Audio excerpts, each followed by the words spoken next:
दोस्तों, इजिप्ट ये बात है उस दौर की जब लोग सभ्यताएं बसाना सीख रहे थे। आज की तरह उस दौर में भी लोग नदियों के किनारे रहना ज्यादा पसंद करते थे, क्योंकि इजिप्ट एक ऐसी कंट्री है जहां दूर दूर तक सिर्फ रेत ही रेत है और पानी के लिए उनको सैकड़ों किलोमीटर्स का प्रवास न करना पड़े, इसके लिए वो नदियों के किनारे ही बस जाते थे और नदियों के किनारे रहकर खेती और पशुपालन किया जाता था। इजिप्ट एक ऐसी सभ्यता थी जहां पर पशुपालन तो किया जाता था, लेकिन इस पशुपालन में एक बात इतनी अजीब थी जिसको सुनकर आप लोग हैरान रह जाने वाले हैं।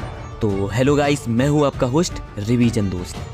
खुदाई करते वक्त रिसर्चर्स और आर्कियोलॉजिस्ट ने पाया कि इजिप्शियंस कुत्ते नहीं पाला करते थे, यानी वो लोग कुत्तों को इतना महत्व नहीं देते थे जितना बिल्लियों को दिया जाता था। इजिप्ट में किसी बिल्ली का मर जाना किसी फेरो की मौत से भी ज्यादा बुरा माना जाता था। इजिप्शियन दौर में बिल्लियां उनके खुदा का ओहदा रखती थी और हर एक घर में बिल्लियां जरूर पाली जाती थी। सिर्फ यही नहीं, अगर किसी घर में बिल्ली की डेथ हो जाती है तो आज भी उस घर के बच्चे से लेकर बूढ़े सभी अपना शोक प्रकट करने के लिए अपनी आईब्रो कटवा लेते हैं। इजिप्शियंस के अनुसार बिल्लियां सूर्य देवता की पुत्री हुआ करती थी, जिसे इजिप्ट में देवी वास्टेट के नाम से जाना जाता है। दोस्तों, पिछले पार्ट में मैंने आपको बताया था कि कैसे और क्यों इजिप्शियन पिरामिड्स को बनाया गया था। हमने देखा कि कैसे रिलीजियस बिलीफ्स उनके लिए कितने इम्पोर्टेंट थे। इतने इम्पोर्टेंट थे कि वो कई सालों तक सिर्फ अपने मरने के बाद की प्लानिंग्स किया करते थे। दोस्तों, प्राचीन इजिप्ट दुनिया की सबसे मिस्टीरियस सिविलाइजेशंस में से एक है। इनका इंफ्रास्ट्रक्चर और इनकी एडवांस टेक्नोलॉजी अपने समय से काफी आगे की थी, जिसका जीता जागता उदाहरण है पिरामिड्स। इजिप्ट में अभी तक 120 पिरामिड्स खोजे जा चुके हैं, जिसमें से ग्रेट पिरामिड ऑफ गीजा सबसे ज्यादा फेमस है। ये फेरो खूफू की कब्र है जो करीब 149 मीटर्स ऊंचा है। आज से करीब 4500 साल पहले जब इजिप्ट यानी मिस्र के किंग मर जाया करते थे तो उनको पिरामिड्स बनाकर उनमें दफन किया जाता था। पिरामिड्स के अंदर बेशकीमती चैम्बर्स सजाए जाते थे और उन चैम्बर्स में किंग के साथ साथ उनका सारा खजाना भी डेकोरेट किया जाता था। एंशिएंट इजिप्शियंस का मानना था कि इंसान के मर जाने के बाद आफ्टर लाइफ में भी ये सारा खजाना उनके काम आता है। लेकिन इतने बड़े बड़े पिरामिड्स बनाने में काफी वक्त भी लगता था और काफी मेहनत भी। एक्सपर्ट्स और रिसर्चर्स का मानना है कि जैसे जैसे वक्त गुजरता गया पिरामिड्स बनाने का सिलसिला खत्म होता गया और किंग्स को अब दफन करने के लिए लाइमस्टोन के इन पहाड़ों को चुना गया। और यही कारण है कि आज इस जगह को वैली ऑफ द किंग्स कहा जाता है। अरब के इस सूखे और बंजर रेगिस्तान में पिछले करीब 200 सालों से खुदाई का काम चालू है। और यहाँ आपको बताते चले कि इजिप्शियन फेरोस अपने मौत से पहले ही अपनी कब्र बनवा लेते थे, ताकि उनके मरने के बाद उनको दफन करके चैम्बर को तुरंत बंद कर दिया जाए। लेकिन लुटेरों को ये बात अच्छे से मालूम थी कि वैली ऑफ द किंग्स में खजाना भी छुपाया गया है और इस खजाने को इन लुटेरों ने जी तोड़ मेहनत करके चप्पे चप्पे से लूट लिया है। ये लुटेरे खजाना लूटकर कब्र में बंद ममीज को पैसा ही छोड़ देते थे। दोस्तों, मिस्र का इतिहास खजानों और रईसी से जितना भरा है उतनी ही साम्राज्य में मनुष्यत मौजूद थी। मिस्र के इतिहास में बहुत ही कम ऐसे फेरोस रहे हैं जिन्होंने अपनी जिंदगी को आखिरी दम तक जिया हो, क्योंकि ज्यादातर सभी इतने बदकिस्मत जो थे कि मौत का बुलावा उन्हें समय से पहले ही आ गया, जिस वजह से उनकी अगली पीढ़ी को फलस्वरूप हल्की उम्र में ही फेरोस का तख्त संभालना पड़ा। और दोस्तों, जब बात आती है इजिप्ट के सबसे मशहूर, सबसे रहस्यमयी और सबसे बदकिस्मत फेरो की, तो लिस्ट में सबसे पहला नाम आता है फेरो तूतनखामन का। तूतनखामन इजिप्ट के ऐसे फेरो थे जिनका इतिहास इजिप्शियन हिस्ट्री में भी बहुत कम लिखा है। उनके पिता एखनातन की मृत्यु जल्दी हो जाने के कारण उन्होंने न सिर्फ बहुत ही कम उम्र में मिस्र का शासन संभाला था, बल्कि दुर्भाग्यवश उनकी मौत भी जल्दी हो गई थी। और उनकी मौत का कारण क्या था, ये ना तो इतिहास में कहीं लिखा गया है और ना ही आर्कियोलॉजिस्ट आज तक इसके बारे में कहीं खोज पाए हैं। इन्होंने जिंदा रहते वक्त शादी तो अपनी खुद की बहन से ही की थी, क्योंकि अंदाजे के मुताबिक इन्हें और किसी पर इतना भरोसा नहीं था। लेकिन यार, इतने सारे एहतियात बरतने के बावजूद भी इन्हें अपने जीवन को जल्द ही अलविदा कहना पड़ा था। अब आज क्यों न दुनिया भर के लोगों के बीच तूतनखामन बहुत मशहूर है, लेकिन उनके नाम से ज्यादा उनकी कब्र मशहूर है। ये वक्त था साल 1922।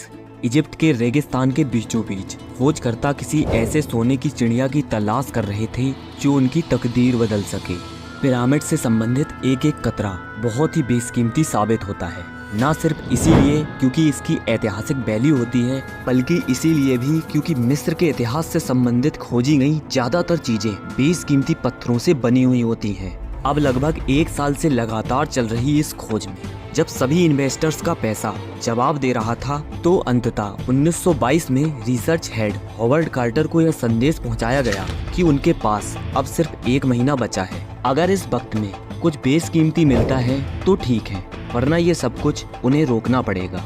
खबर के बाद सब उम्मीद हार चुके थे कि तभी 5 नवंबर 1922 को अचानक से खुदाई करते वक्त उन्हें धरती के नीचे किसी तरह के कमरे जैसी जगह मिली और कमरे के अंदर जाते ही उन्होंने बंजर जमीन के नीचे सोने से बनी लंका को अपनी आंखों से देखा, जहां दीवार की नक्काशी से लेकर दरवाजे के हैंडल तक सब कुछ सोने से बना हुआ था। ये एक ऐसा मंजर था जो आज से पहले कभी नहीं देखा गया था। चैम्बर के अंदर मौजूद ये सभी चीजें सोने से बनी हुई थी, जिसमें गहने, मूर्तियां, चैरियट, वहाँ के कुछ इजिप्शियन गॉड और लेनिन से बने कपड़े भी शामिल थे। और इन्हीं सब के बीच उस मकबरे के अंदर मौजूद था एक बड़ा सा ताबूत, जिस पर आकृति बनी हुई थी Egyptian God of death Osiris की। और ताबूत के अंदर और 2 ताबूतों को खोलने के बाद हुई इजिप्ट के इतिहास की सबसे क्रांतिकारी खोज और खुलासा हुआ फेरो तूतनखामन की कब्र का।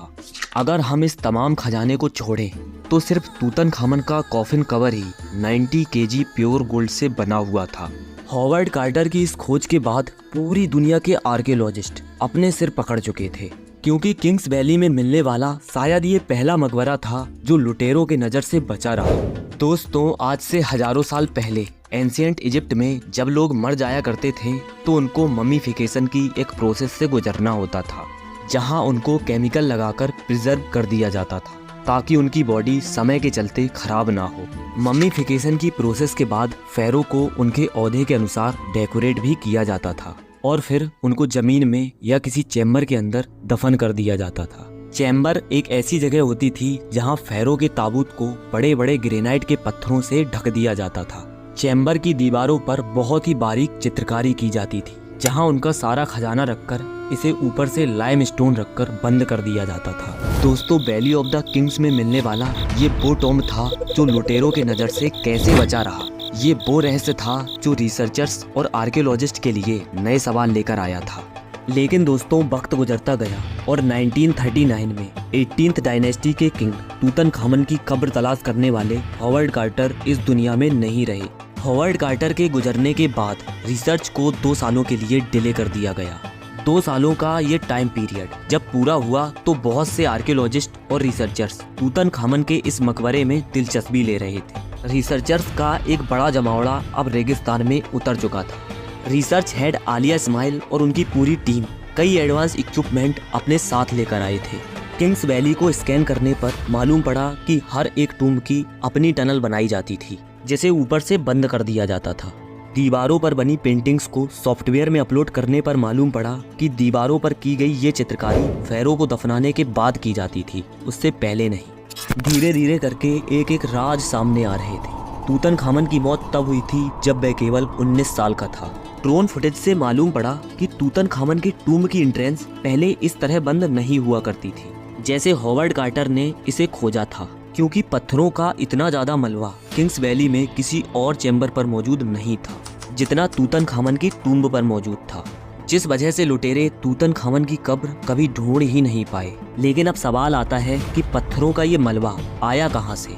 तो एनालाइज करने पर मालूम पड़ा कि हजारों साल पहले कभी यहाँ से पानी गुजरा होगा, और ये पानी फ्रेश वाटर था जो बारिश से आता है, क्योंकि ये पहाड़ लाइम स्टोन से बने हुए हैं और लाइम स्टोन बहुत कमजोर पत्थर होता है। पानी के प्रेशर से ये पत्थर बहकर टूम्ब की एंट्रेंस पर जमा हो जाते थे।